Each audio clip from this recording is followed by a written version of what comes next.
Alors on est un peu sous le feu des projecteurs, je dois dire que c'est éblouissant, on est dans le sud, donc on aurait dû mettre les lunettes de soleil. Voilà, je voulais vous dire, moi ce qui m'a le plus frappé ce matin, c'est qu'au travers des projets qu'on a pu voir les uns après les autres, on a vu toute la diversité des situations que l'on peut rencontrer sur nos littoraux. Et même dans une région et sur la façade méditerranéenne, on est confronté effectivement à des situations extrêmement contrastées. L'ASMEL est un outil qui apparaît effectivement d'une très grande agilité avec une possibilité d'adaptation finalement à des situations contrastées, à des situations très, très différentes, grande, petite plaisance, territoire avec un nombre de bateaux limité, territoire avec un grand nombre de bateaux, sortie de port, espace naturel à proprement parler. Enfin, tous les cas de figure peuvent être représentés et le cas du parc national de Porquerolles fait partie effectivement des situations contrastées. Donc ce que je vais vous présenter n'est absolument pas transposable à d'autres situations, mais néanmoins l'expérience, je pense, est riche d'enseignements et ça fait maintenant 2 ans que notre SMEL à Porquerolles est fonctionnel, fonctionne et donne des résultats. Donc je ne vais pas m'appesantir sur les raisons du pourquoi, la procédure, tout ça, ça a duré quand même 3 ans, c'est lourd. Et on pourrait revenir dessus parce que l'instruction et la procédure de création d'une SMEL est quand même un parcours du combattant qui est assez lourd. Assez difficile et je pense qu'il faut aussi s'interroger sur les voies de simplification de l'instruction de ces projets. Voilà, c'est un point. On y reviendra peut-être dans les questions qui sont posées. Alors, Porquerolles, c'est à la fois Porquerolles et Porquerolles, mais c'est surtout à ce niveau-là, ce que je voulais vous dire, un territoire donc qui a la chance d'être extrêmement riche, extrêmement attractif, avec des paysages somptueux, mais revers de la médaille, donc un cœur de parc national qui, lui, subit pendant la saison estivale une surfréquentation importante, avec des pics de ce qu'on qualifie maintenant d'hyperfréquentation, à la fois au niveau terrestre et au niveau maritime. Donc on s'est engagé avec le parc et dans le cadre de notre charte de territoire à un travail important, je dirais, de régulation de cette fréquentation et de remise en équilibre du niveau de la pression de fréquentation avec la capacité d'accueil des milieux naturels, mais aussi la capacité d'accueil de la société des îles, à la fois les commerçants, les habitants, les associations qui habitent sur les îles. Sur la partie terrestre, donc on a fait un grand pas en avant cet été, vous avez dû en entendre parler, avec des jauges de fréquentation fixées à 6 000 visiteurs par jour sur Porquerolles, ce qui est une grande première au niveau national.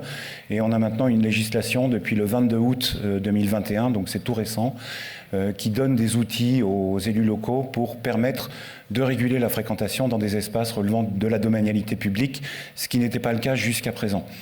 Maintenant qu'on a effectivement, on est en bonne voie sur la fréquentation terrestre et les résultats, contrairement à ce qui a été dit dans le Figaro au mois d'août, étant extrêmement positifs, puisqu'on est en train de faire le retour d'expérience partagé avec l'ensemble des acteurs socio-économiques concernés.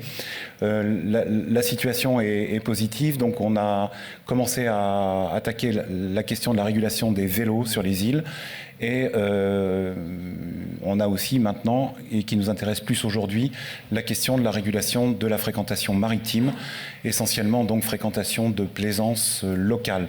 Ça exclut la grande plaisance puisque depuis l'origine du parc, les navires de plus de 30 mètres n'étaient pas autorisés dans les cœurs de parc national à Porquerolles et à Porquerolles.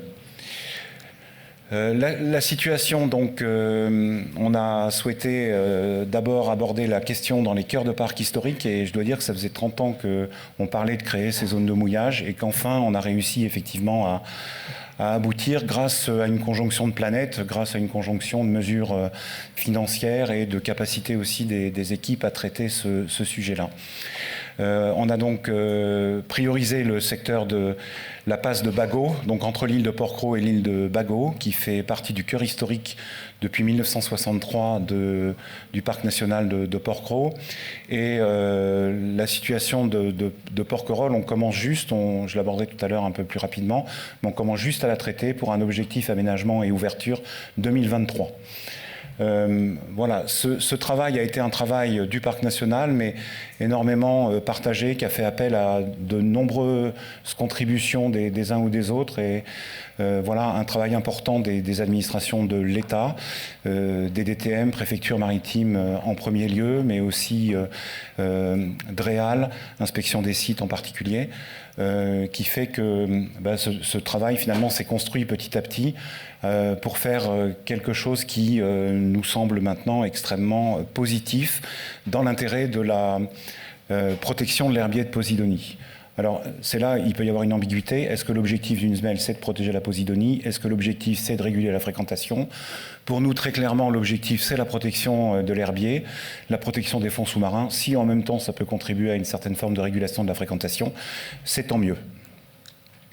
Voilà, on est dans une situation, là, vous avez depuis 1989, les évolutions interannuelles de la fréquentation, ça concerne pas le maritime, mais ça concerne la fréquentation terrestre, mais les courbes sont à peu près comparables entre le maritime et le terrestre. Là, on a des éléments d'études préalables à l'aménagement de la SMEL, donc niveau de fréquentation avec des comptages faits pendant l'été 2017. On voit très nettement sur ces études préalables que c'est extrêmement intéressant de se poser déjà un certain nombre de questions. Est-ce qu'on doit dimensionner une zone de mouillage et d'équipement léger par rapport au pic de fréquentation? Vous voyez que là, on a eu en 2017 194 mouillages dans la passe de Bagot une journée du mois d'août, le 15 août en particulier. Ou est-ce qu'on doit effectivement suivre un niveau de fréquentation moyen, ou à l'inverse, beaucoup d'environnementalistes qui posent la question, est-ce que finalement un parc national a vocation à accueillir les plaisanciers? Question qu'on peut se poser, mais la plaisance a toujours été dans le parc national de Port-Cros, et la plaisance peut être aussi un moyen pour un certain nombre de visiteurs de venir découvrir un parc national. Toujours est-il que l'exigence du parc national doit nous permettre de répondre aux attentes d'une façon satisfaisante et non pas présenter un brouillon de situations qui sont désagréables pour les plaisanciers qui viennent. Alors les commerçants forts de cette courbe-là, les commerçants de Port-Cros nous disaient on voudrait 120 bouées, les environnementalistes se sont rangés à la position de 40 bouées, et avec ça le parc était bien dans l'embarras de savoir où est-ce qu'on allait se situer effectivement dans ces deux extrêmes. Finalement, les données de fréquentation moyenne nous ont semblé être un niveau de référence intéressant pour caler l'aménagement de cette zone de mouillage, sachant qu'on écrête effectivement les pics de surfréquentation ou les pics de fréquentation très importantes, mais d'un autre côté, on étale mieux la fréquentation sur les différentes journées, puisque en offrant des mouillages sécurisés, on permet à des bateaux qui, auparavant, par force 3-4, quittaient les zones d'ancrage et qui peuvent désormais rester un peu plus longtemps dans des conditions météo un peu plus défavorables, plusieurs jours. Donc cette question du calage du nombre de bouées à installer dépend bien entendu des sites. Nous, on s'est rangé à cette médiane qui nous paraissait être la solution, avec donc 68 bouées qui ont finalement été aménagées, 5 bouées pour les unités de plus de 15 mètres situées entre 15 et 30 mètres, et le restant des bouées, donc 60 bouées correspondant aux plaisanciers de moins de 15 mètres, et enfin 3 bouées réservées aux habitants de l'île de Port-Cros, puisqu'en cœur de parc, on a la possibilité de leur offrir des points particuliers. Je ne reviens pas dans le détail sur les impacts des mouillages, ça a été vu ce matin. Simplement, ce qui n'a pas été abordé, j'ajoute, c'est les dégâts collatéraux aussi. Là, on a des images de la Grande Nacre. Vous savez que la Grande Nacre, qui vit particulièrement dans l'herbier de Posidonie, a été très affectée sur l'ensemble de la Méditerranée ces dernières années par une pandémie, et qu'aujourd'hui, on a juste un certain nombre de souches de grandes nacres qu'on essaie de repérer une par une, tous les dizaines d'hectares ou autres, en espérant qu'effectivement une population va pouvoir se reconstituer après cette sélection. Mais forcément, la grande nacre payait aussi, espèce protégée, payait aussi un lourd tribut aux ancrages et au ragage des chaînes d'ancrage. La question paysagère donc, a été bien entendu aussi au cœur des préoccupations. On n'est pas parti, nous, sur le principe d'une étude paysagère, mais on s'est appuyé sur une expertise d'abord des paysagistes conseils de la DDTM. Il faut savoir que ces paysagistes ont des réelles compétences et peuvent aussi apporter un certain nombre d'idées. Puis sur une nouvelle expertise paysagère aussi du paysagiste conseil de l'Adréal ici à Marseille. Voilà le genre d'esquisse qui a été faite et ça a été salutaire puisque pour nous le désordre organisé, comme ça a été dit ce matin, a consisté finalement à nous dire le nombre de bateaux compte tenu de la distance et des distances de la passe de Bagot n'est pas le point le plus fondamental. On a aussi des contraintes de périmètre de monuments historiques, de sites classés, vous imaginez tout ça. Mais l'important c'est de reconstituer dans la passe de Bagot une forme de mouillage un peu spontané. Donc éviter les parkings à bateaux alignés au carré, au cordeau pour optimiser effectivement l'utilisation de l'espace. Recréer plutôt des îlots des îlots d'occupation naturelle de l'espace. Sous le vent de Bagot, c'est exposé du Mistral, donc on a souvent, avant l'Asmel, on avait souvent des bateaux qui s'installaient, et vous le savez très bien, pour être la plupart d'entre vous plaisanciers, quand il y a un bateau qui s'installe, il y en a un deuxième qui vient, puis un troisième, et puis ça crée un petit groupe qu'on appelle une grappe, et on a fonctionné sur ce système de grappe sur l'ensemble de l'aménagement de cette zone. On a fait, la photo et l'image n'est pas très bonne, mais c'est pour vous montrer des exemples de simulations qu'on faisait. Alors bien entendu, la distance de recul compte, mais là on est depuis le fort de l'Estissac, donc au sommet de Port-Cros. C'était l'idée de voir finalement si on avait un impact paysager extrêmement fort ou quelque chose qui devenait acceptable dans le paysage de Port-Cros. Alors, le principe, vous voyez les 4 grappes qu'on a aménagées, toutes situées finalement entre 11 et 20 bouées, en fonction des rayons d'évitage et en fonction des profondeurs, puisque bien entendu, plus c'est profond, plus le rayon d'évitage est important, et que il ne faut pas non plus coller les dispositifs de mouillage les uns à côté des autres pour éviter que, quand il n'y a pas de vent, les bateaux viennent se heurter les uns avec les autres. On n'en a pas parlé ce matin, mais je pense que c'est une évidence pour tout le monde. Dans le sédiment, sous la Posidonie, sous la matte de Posidonie, on utilise maintenant les dispositifs d'ancrage hélicoïdaux, ces gros tire-bouchons d'1,50 m de long qu'on visse dans le sédiment. Et puis une bouée intermédiaire et une bouée de surface. La bouée intermédiaire évitant le ragage des amarres et des cordes de mouillage sur l'herbier. Et enfin, en surface, une bouée. Contrairement à ce qu'on a vu ce matin pour le bassin d'Arcachon, on a la chance, je dirais, en Méditerranée, d'avoir des marnages relativement faibles, puisque c'est de l'ordre de 50 cm au maximum, et on n'a pas du tout les mêmes contraintes, je dirais, de changement du niveau de la mer. Les bouées qu'on a installées sont des bouées avec un système automatique par flash code d'enregistrement. Donc vous pouvez soit réserver votre site depuis chez vous, depuis votre internet, votre accès internet vers la bouée, soit en arrivant sur la bouée, faire le flash code avec n'importe quel smartphone aujourd'hui et avoir l'accès au portail de réservation et au portail de paiement. On a voulu automatiser au maximum aussi le système pour limiter la main-d'œuvre utilisée sur l'exploitation de l'Asmel, et ça nous a permis effectivement de minimiser complètement la main-d'œuvre et plutôt d'utiliser la main-d'œuvre sur le site de l'Asmel à l'accueil des plaisanciers, à l'information des plaisanciers. Le programme de communication qu'on a fait en accompagnement de ça me paraît extrêmement important, et ça, il faut en parler.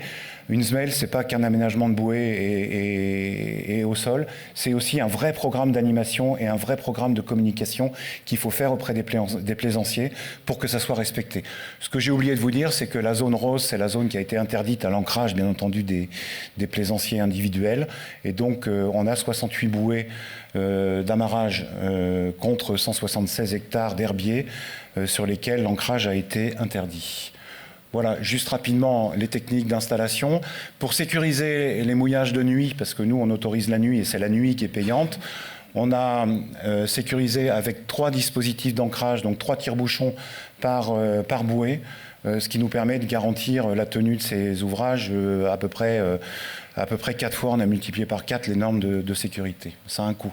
Alors le programme de communication, ça a été des actions de terrain, donc un contact individuel avec chaque plaisancier qui mouillait la première année, un travail avec les professionnels du nautisme, avec les capitaineries, un travail dans la presse locale, des informations sur les réseaux sociaux, une affiche qui a été affichée dans les ports de plaisance, dans les capitaineries, des cartes postales qui ont été diffusées aussi, un film d'1 minute que je ne pouvais pas projeter, mais qui est un teaser très court d'1 minute sur comment fonctionne une zone de mouillage. Et enfin, tout ça, un kit aussi sur l'éco-navigation qui a été distribué auprès des plaisanciers, où on parle non seulement des techniques de mouillage, mais aussi de tout ce qui concerne la préservation de l'environnement dans la mer. Il ne s'agit pas que de protéger la Posidonie. La Posidonie est un élément, une composante de la mer. Il n'y a pas que les plaisanciers qui l'impactent, comme ça a été dit ce matin, mais on a toute une campagne sur l'éco-navigation qui a accompagné l'aménagement de cette ZMEL. Alors, en résumé, donc c'est 68 bouées d'amarrage, 60 pour les navires de passage de moins de 15 mètres, 5 pour les navires de passage, les 176 hectares d'herbiers de Posidonie préservés, ce que je viens de vous dire, une utilisation libre et gratuite en journée, payante sur réservation. Alors, comment on fait les jours où il y a plus de 68 bateaux qui viennent ? En journée, on a toléré la mise à couple ou la mise à 2 bateaux sur une même bouée, des unités de petites dimensions, en particulier les semi-rigides, qui ne présentent pas de problème ou de risque de collision les uns avec les autres. Donc ça a été autorisé en journée, ça vous oblige à aller discuter avec la personne qui est déjà sur la bouée. Il y en a qui sont d'accord, d'autres qui ne sont pas d'accord, mais au moins ça ouvre le champ des discussions. Très important, une politique tarifaire qu'on a, qui voulait que cette zone de mouillage ne soit pas une extension portuaire, mais qu'on invite les bateaux à mouiller. Chaque nuit que vous restez sur la ZMEL de Bagot, on double le tarif d'amarrage. Donc vous avez une courbe complètement exponentielle. Si vous restez 4 jours, vous payez 8 fois le tarif de base. Donc ça, c'est extrêmement important pour assurer, et les bateaux ne restent que 2 jours en moyenne, c'est extrêmement intéressant pour assurer la rotation des bateaux. Les bateaux sont faits pour naviguer. On est confronté dans des espaces naturels aussi prestigieux à des bateaux ventouses qui viennent, qui ne savent pas naviguer, qui s'installent ou qui s'installaient avant pour des fois 8 jours, avec tout le cortège de problèmes que ça peut poser, déchets, eau noire, eau grise et pollutions diverses des milieux. Donc on a voulu absolument lutter contre ça. Les premiers retours, donc la réservation automatique a assez bien fonctionné. Quelques exceptions liées à l'insuffisance du réseau, ça a été dit ce matin. Nous, on l'avait contrôlé, mais on a un changement d'antenne en cours qui a pris du retard pour des raisons de protection de paysage aussi. Globalement, les journées de saturation, on a quelques ancrages interdits, donc on est obligé de tourner sur le plan d'eau pour rappeler aux gens qu'il faut qu'ils aillent se mettre à couple ou qu'ils aillent ailleurs, mais qu'on ne peut pas. Quelques verbalisations aussi, police, pour les gens récalcitrants qui ne voulaient pas bouger. Enfin, je dirais un équilibre financier qui, en été, est assuré. Pour 68 bouées, c'est à peu près 110 000 € de recettes annuelles qu'on fait, avec une main-d'œuvre qui est une main-d'œuvre dédiée essentiellement à la communication aujourd'hui. Donc le système économique pour nous est viable en tant que parc national, mais il est d'autant permis qu'on a mutualisé effectivement la gestion de cette ZMEL avec la gestion portuaire, puisqu'on est en même temps autorité responsable du port, du petit port, du tout petit port de Port-Cros. Voilà. Donc cette mutualisation est extrêmement intéressante, à la fois sur la régie de recettes, sur la police du plan d'eau, avec les agents commissionnés communs, et la mise en commun aussi des saisonniers, qui pour certains travaillaient tard le soir, puisqu'il fallait être sur le plan d'eau après 18 h le soir, ce qui présente aussi d'autres contraintes. Voilà, au niveau du financement global de l'opération, on va se contenter de cette diapositive-là. Donc, un montant total d'opération de 650 000 €, incluant en fait toutes les études préalables et 3 ans en gros d'animation sur le plan d'eau. C'est-à-dire tout le programme éco-navigation, toute la présence des agents sur place pour l'information et l'animation a été intégrée dans le budget initial, qui a bénéficié donc de financements extrêmement intéressants. Tout d'abord, un grand coup de chapeau et un grand merci à l'Agence de l'eau qui attache une importance très particulière au financement de ces opérations et à l'animation. Un financement important de la région Sud qui nous a beaucoup aidé aussi à hauteur de 20% du projet. Le Life Mara était en train de monter en puissance, donc maintenant le Life Mara peut avoir avec des fonds européens des taux d'incidence et de participation beaucoup plus élevés, mais là on était vraiment au tout début du lancement du LIFE, donc on a concentré ces financements LIFE finalement sur l'animation, et en fonds propres du parc à peu près 37%. Voilà, donc ce n'est pas une analyse économique approfondie que j'ai pu faire encore aujourd'hui, mais pour nous, il était important qu'on génère des recettes nous permettant de financer indirectement la présence des agents pour l'animation du plan d'eau et indirectement aussi la maintenance du système, puisque chaque année, il faut démonter les bouées. Ça n'est fonctionnel et ouvert qu'entre le 15 avril et le 15 octobre de chaque année. Voilà. Donc l'idée maintenant, et on a commencé au printemps dernier à travailler sur le même projet à Porquerolles, c'est une autre échelle. Porquerolles, c'est 1500 bateaux, 1600 bateaux en journée sur l'herbier de Posidonie. C'est la nuit, parfois jusqu'à 600 bateaux qui ancrent la nuit à Porquerolles. Donc on est parti sur un objectif 2023 avec une situation effectivement qui est très différente de celle de Porquerolles et qui va demander des adaptations particulières. Je pense en particulier, on ne pourra pas faire 1500 bouées de mouillage, c'est clair, mais on fera, comme ça a été présenté sur Pampelonne ce matin, le maintien d'un certain nombre de zones sableuses libres à l'ancrage individuel. Un dernier point, là j'ai presque conclu, un dernier point, c'est de redire qu'on a parlé de la replantation de Posidonie. Oui, bien sûr, aujourd'hui, on a les labels bas carbone, on a les possibilités effectivement d'utiliser des nouveaux modes de financement sur le bas carbone pour financer de la plantation d'herbiers de Posidonie. Pour nous, alors ce n'est absolument pas la priorité. La priorité est déjà de protéger ce qui existe en place et de l'affranchir effectivement des ancrages successifs des bateaux. On se plongera sur la question de la replantation quand on aura déjà répondu à cette première préoccupation qui est l'érosion de l'herbier actuel, qui est liée aux ancrages des bateaux, qui est liée à la turbidité des eaux dans un certain nombre de cas, qui est liée au changement climatique. On a des élévations de température déjà très observables dans les eaux littorales de Méditerranée et sur le parc national de Porquerolles. Et qui est lié pour nous aussi à des pratiques de pêche aux chalutiers dans l'herbier, qui sont des pratiques maintenant dépassées par rapport à leurs conséquences environnementales. Voilà, je vous remercie. Merci beaucoup.